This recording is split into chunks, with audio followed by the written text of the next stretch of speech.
Start करते हैं। आज का जो टॉपिक होगा हमारे पास में वो होगा पाउली एक्सक्लूजन लॉ। क्योंकि बच्चों जो क्वांटम नंबर हमने डिस्कस किए हैं उन क्वांटम नंबर के बेस्ड ऑन पाउली ने एक लॉ डिस्क्राइब किया जिसको पाउली एक्सक्लूजन लॉ से जाना जाता है। तो आज की जो हेडिंग होगी वो होगी आपके पास में Pauli exclusion law. Exclusion law, ठीक, पाउली एक्सक्लूजन प्रिंसिपल है। तो बच्चों आज का टॉपिक है हमारे पास में Pauli exclusion law.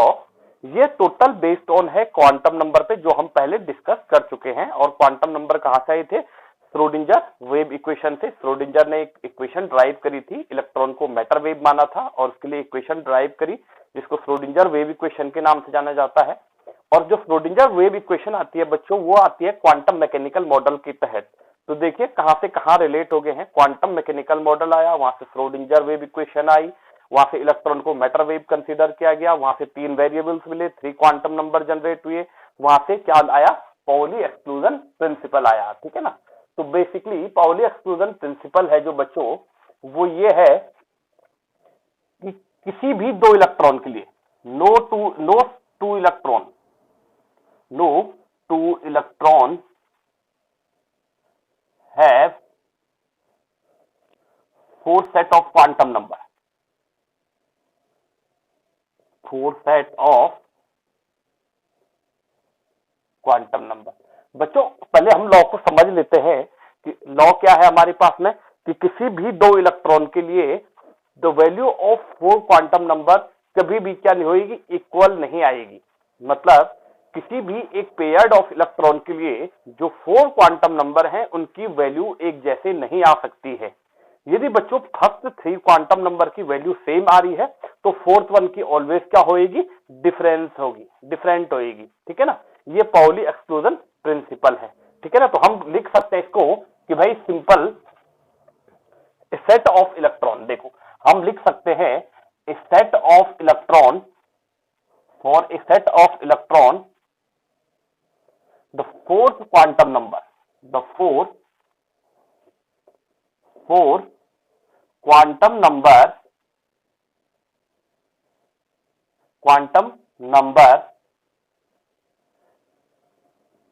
never will be same, ठीक है ना। if first 3 quantum number is same, then fourth one, सीधे सीधे ऐसे लिखो, then the fourth one will be different, clear। तो बच्चों अकॉर्डिंग टू दिस प्रिंसिपल और according to this law a set of electron, for a set of electron the value of 4 quantum number never will be same, ठीक है ना। यहां पे क्या कर दो? the value of 4 quantum number never will be same। कभी भी एक सेट ऑफ इलेक्ट्रॉन के लिए चारों क्वांटम नंबर क्या नहीं हो सकते हैं? सेम नहीं हो सकते हैं। यदि पहले 3 क्वांटम नंबर सेम है तो चौथे वाले की जो क्वांटम नंबर की वैल्यूज आएंगी वो क्या आएगी? डिफरेंट आएगी, क्लियर है। अब देखो इसको हम बाय एग्जांपल पुट करते हैं। सपोज ये कंसीडर करो बच्चों कि भाई हम बात कर रहे हैं किसकी? कि भाई सिंपल हम बात कर रहे हैं सपोज 2s2 की, ठीक है ना। हमारे पास क्या आया? 2s2 आया। इसके लिए हमें कैलकुलेट करना है 4th क्वांटम नंबर को और जज करना है कि क्या सेम आ रही है 4th quantum number. Suppose we have an example of 2s2। ये हमारे पास क्या है भाई? एग्जांपल है। बच्चों यहाँ पे n की जो वैल्यू आएगी वो क्या है बच्चों? 2 आएगी, ये वाला। क्योंकि ये 2 जो है बच्चों वो क्या कर रहा है? रिप्रेजेंट कर रहा है सेल को। तो सपोज चलो हम इसको 2s2 की जगह 3s2 करते हैं, 3s2। तो बच्चों हमारे पास n इज इक्वल टू क्या हो जाएगा? 3 हो जाएगा। n की वैल्यू क्या आएगी? 3, बिकॉज ये 3 क्या कर रहा है? नंबर ऑफ सेल को रिप्रेजेंट कर रहा है, ठीक है। अब n इज इक्वल टू 3 आया बच्चों तो हमारे पास हमें पता है l इज इक्वल टू क्या होता है? n-1 होता है। तो भाई जो n की वैल्यू आएगी वो क्या आएगी? n की वैल्यू 3 है, -1 2 आएगा तो 0 1 एंड 2। तो बच्चों आप जानते हैं ये S आया, ये P आया, ये D आया। S 0 को रिप्रेजेंट करता है, P 1 को रिप्रेजेंट करता है, D 2 को रिप्रेजेंट करता है, ठीक है ना। तो ये L की वैल्यू आ गई हमारे पास में। अब हमें किसके लिए निकालना है? S के लिए निकालना है। तो M is equal to S के लिए हमारे पास क्या आएगा? 0 है। तो बच्चों हम जानते हैं L इज इक्वल टू क्या होता है? 2L प्लस 1, क्योंकि मैग्नेटिक क्वांटम नंबर क्या करता है बच्चों? नंबर ऑफ ऑर्बिटल को रिप्रेजेंट करता है। तो इसके लिए फॉर्मूला क्या है? M is equal to 2L plus 1। तो हमने क्या करा, हमने किसके लिए निकालना है? देखो हमें 3s2 S के लिए पूछ रहा है, तो S की वैल्यू क्या है? 0 है। तो बेसिकली हमने यहाँ पे रखा 2 मल्टीप्लाई बाय 0 प्लस 1। तो 2 मल्टीप्लाई बाय 0 कितना हुआ? 0 हो जाएगा, ये प्लस 1 हो जाएगा। तो M की वैल्यू क्या है हमारे पास? सिंपल प्लस 1 आई, ठीक है ना। अब बच्चों यदि हमारे पास M की वैल्यू प्लस 1 आई, या आप ये भी देख सकते हैं कि बच्चों जो M की वैल्यू चलती है, यहाँ पे लिख देते हैं, जो M की वैल्यू चलती है वो कहां से चलती है? -L टू +L तक चलती है। तो भाई L की वैल्यू क्या आ रही है? S के लिए 0 आ रही है। तो 0 के लिए क्या आएगी? Simple M is equal to क्या आएगी? बेसिकली 0 आएगी, 0। तो एक ही ऑर्बिटल है ये प्लस 1 भी क्या है? एक ऑर्बिटल है। ये नंबर ऑफ ऑर्बिटल आया, ये M यहाँ पे जो हमने ये प्लस 1 कैलकुलेट किया बच्चों, ये नंबर ऑफ ऑर्बिटल आया, और ये पर्टिकुलर ऑर्बिटल की बात कर रहा है, ठीक है ना। ये हमारे पास जो आए 0 1 2, ये क्या है हमारे पास? सबसेल आए, और इस सबसेल में हम S सबसेल की बात कर रहे हैं, और हमें पता है S सबसेल में एक ही ऑर्बिटल होता है, ठीक है ना। तो M की वैल्यू क्या है हमारे पास? 0 आई। आप चाहे तो इसको ले सकते हैं, आप चाहे तो इसको ले सकते हैं।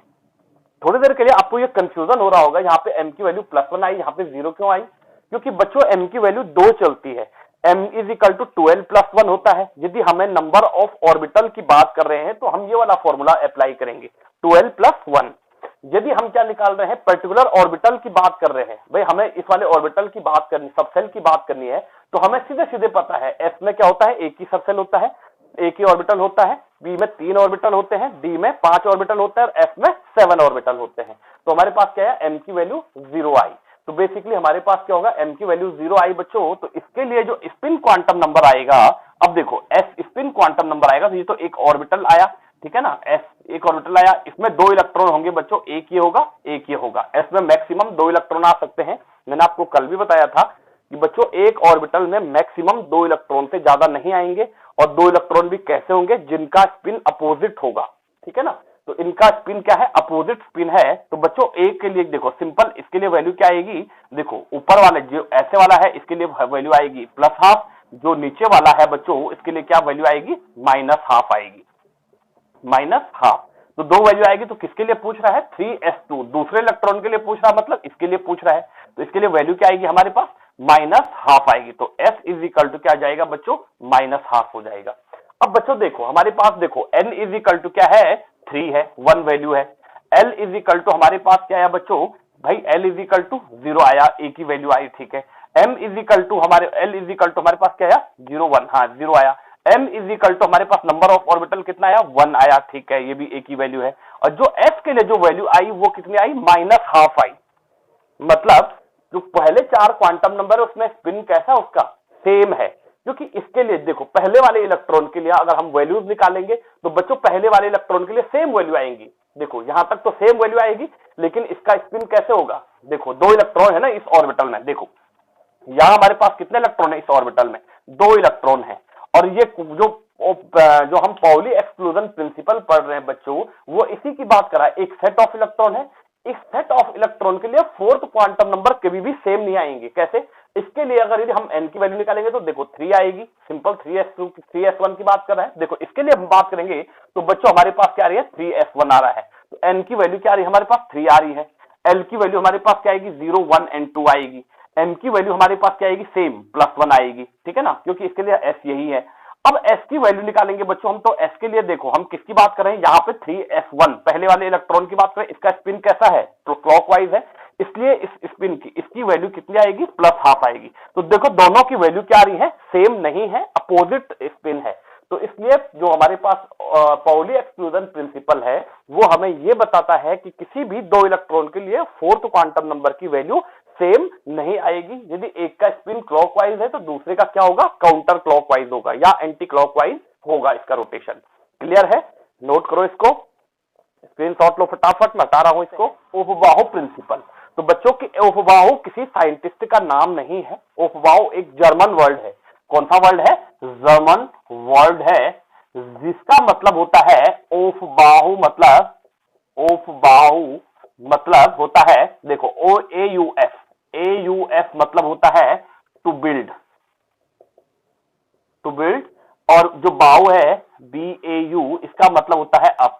तो या एक ही वर्ड नाम दें इसको तो हम ये बोल सकते हैं कंस्ट्रक्शन, हम कंस्ट्रक्शन वर्ड बोल सकते हैं इसको, ठीक है ना। तो ये उपबाहु की मीनिंग है, और इस उपबाहु मीनिंग को पढ़ने से पहले बच्चों हमें क्या पढ़ना पड़ेगा भाई? सिंपल, इस उपबाहु ने एक लॉ दिया जिसको नाम से जाना जाता है N+L रूल जाना जाता है। क्या जाना जाता है? N+L रूल नाम से जाना जाता है। तो बच्चों ये वेरी इंपॉर्टेंट टॉपिक है आपके लिए, वेरी इंपॉर्टेंट, N+L रूल। तो बच्चों इस रूल के तहत उपबाहु प्रिंसिपल को हम बाद में डिस्क्राइब करते हैं। उपबाहु ने ही एक प्रिंसिपल दिया N+L। According to this principle और अकॉर्डिंग टू दिस रूल, जो हमारे पास बच्चों, सपोज हमारे पास क्या आया? SPDF के बेस पे हमारे पास 4 सबसेल आए SPDF। सपोज ये मान के चलो 1s है, 2s है, सपोज 2p है, 3s है, 3p है, 3d है, 4s है।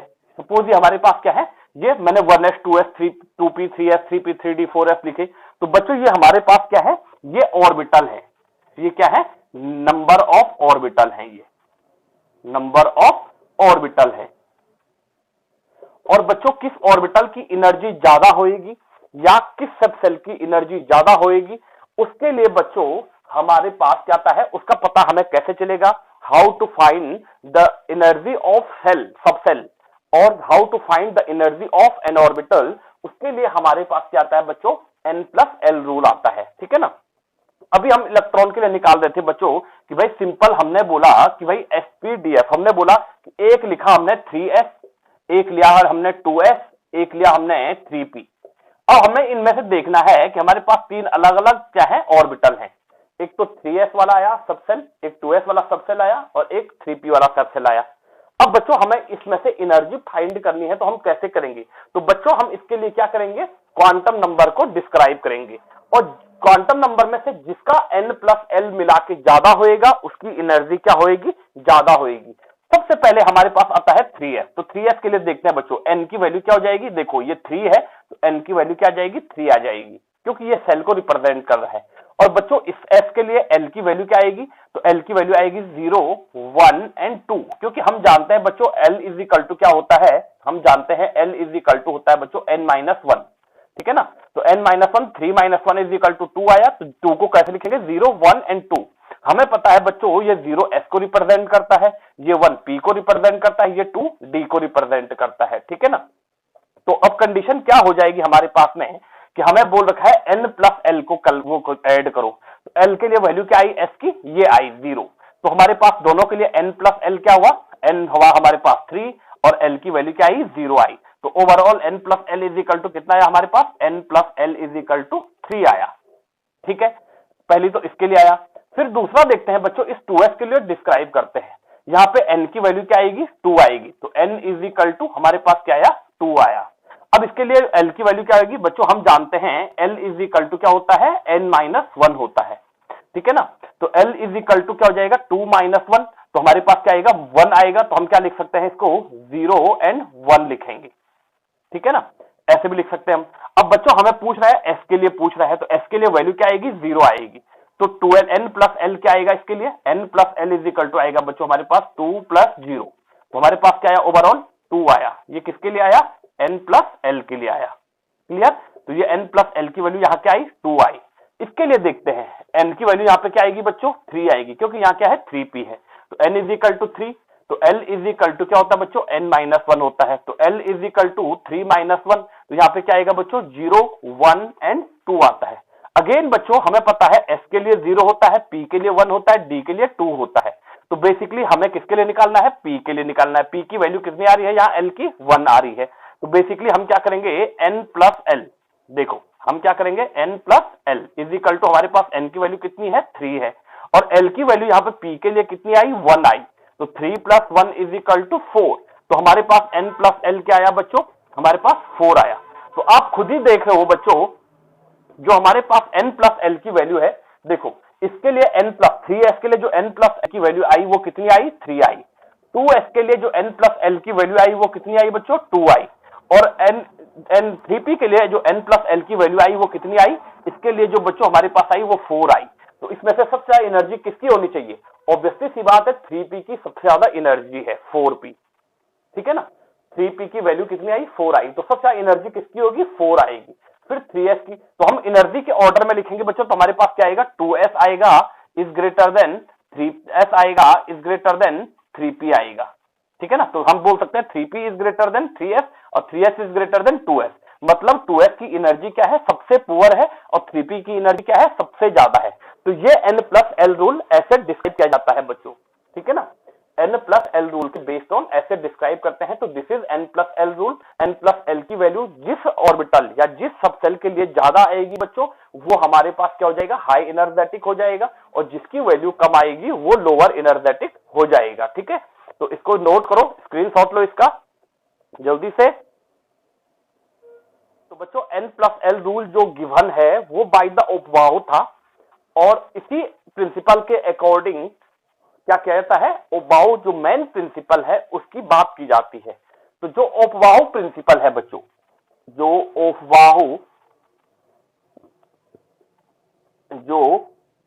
ओपवाउ प्रिंसिपल है, ठीक है ना, ओपवाउ प्रिंसिपल है बच्चों, यही लॉ क्या करता है n plus on the base of n plus L rule है। n प्लस एल रूल के बेस पे ही ये क्या करता है आगे बढ़ता है। तो मेन रूल अब है अकॉर्डिंग टू दिस रूल, हम लिख सकते हैं according to this rule, according to this rule भाई, according to this rule orbital ये लिख दो, the filling of orbital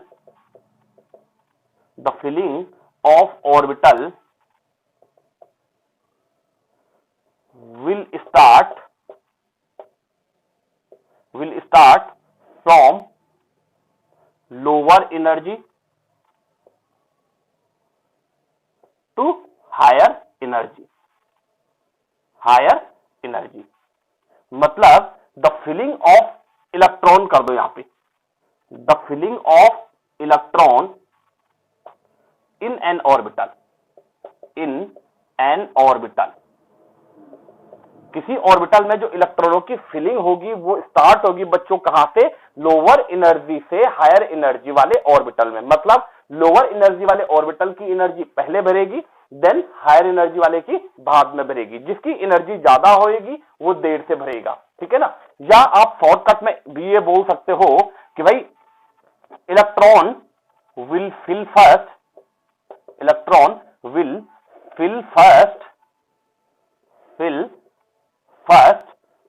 in lower energy orbital,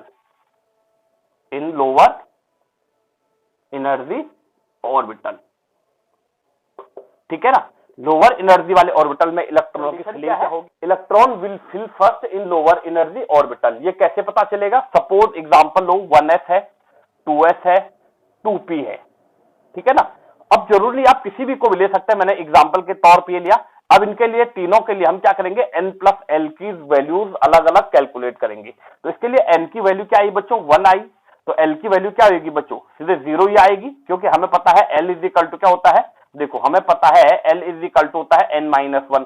तो बेसिकली 1 माइनस 1 क्या होगा 0 हो गया हमारे पास में। तो कंडीशन क्या होगी, ये s को रिप्रेजेंट करता है। तो n प्लस एल क्या आएगा बच्चों इसके लिए, देखो इन दोनों को ऐड कर दो, 0 प्लस 1 तो इज इक्वल टू हमारे पास 1 आया। 2s के लिए वैल्यू कैलकुलेट करते हैं, n इज इक्वल टू 2 आया। तो बेसिकली l की वैल्यू क्या आएगी बच्चों n minus 1, 2 minus 1 is equal to 0। तो हमारे पास क्या होगा 0 और 1, ये s को रिप्रेजेंट करता है, ये p को रिप्रेजेंट करता है।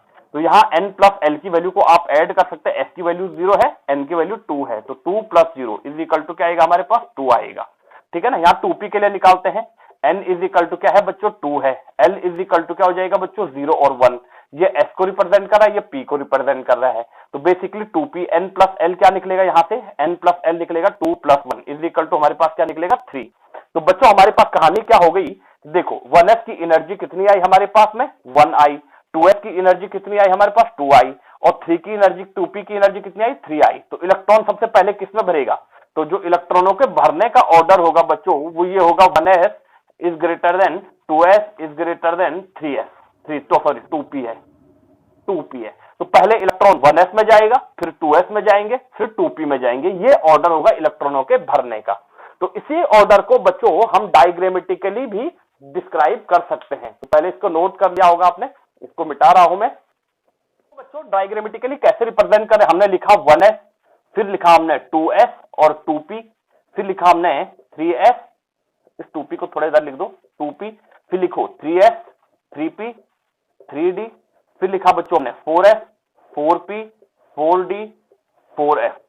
क्योंकि बच्चों पहले में केवल s ही रहता है प्रेजेंट, दूसरे में केवल sp रहते हैं प्रेजेंट, तीसरे में 3 रहते हैं प्रेजेंट, चौथे में 4 रहेंगे प्रेजेंट, पांचवे में 5s 5p 5d 5f 5 ही रहते हैं प्रेजेंट, छठे में क्या होते हैं 6s 6p 6d 6f यही रहेंगे। बच्चों आगे भी मिले हैं GHI, लेकिन वो अभी डिस्क्राइब नहीं हुए हैं। ऐसा कोई एटम मिला नहीं है कि जिनका इलेक्ट्रॉनिक कॉन्फ़िगरेशन वहां तक पहुंचे, ठीक है ना। तो खैर वहीं तक लिखते हैं, या 7s तक लिख देते हैं, 7s 7p 7d 7f, ठीक है ना। तो बच्चों हमारे पास कहानी क्या होती है, देखो इलेक्ट्रॉनों को फिलिंग का ऑर्डर क्या होगा, देखो पहले 1s भरेगा, फिर 2s भरेगा, फिर 2p भरेगा बच्चों, 2p के बाद 3s भरेगा, 3s के आगे कुछ नहीं है, फिर वापस क्या आएंगे इलेक्ट्रॉन 3p में आएंगे, फिर 4s में जाएंगे, ठीक है ना। फिर देखो बच्चों यहां 4s भर गया, यहां 3d नहीं भरा, क्यों, 3d के लिए n+l की वैल्यू ज्यादा आ रही होगी। तो बेसिकली हमारे पास 3d भरा, फिर 4p भरा, फिर 5 भरा, ये हमारे पास क्या हो गया, ये हो गया। फिर 4d भरा, फिर 5p भरा, फिर 6s भरा, फिर क्या हो गया, ये भी खत्म हो गया। फिर हमारे पास क्या आया 4f आया, फिर 5d आया, 6p आया, 7s आया 7s, फिर 7s भर गया बच्चों, यहां 5f भरेगा। तो ये हमने जो अरेंजमेंट है, ये इलेक्ट्रॉनों के फिलिंग का जो ऑर्डर है बच्चों, ये किसके बेस्ड ऑन है, ये बेस्ड ऑन है टोटल n+l रूल।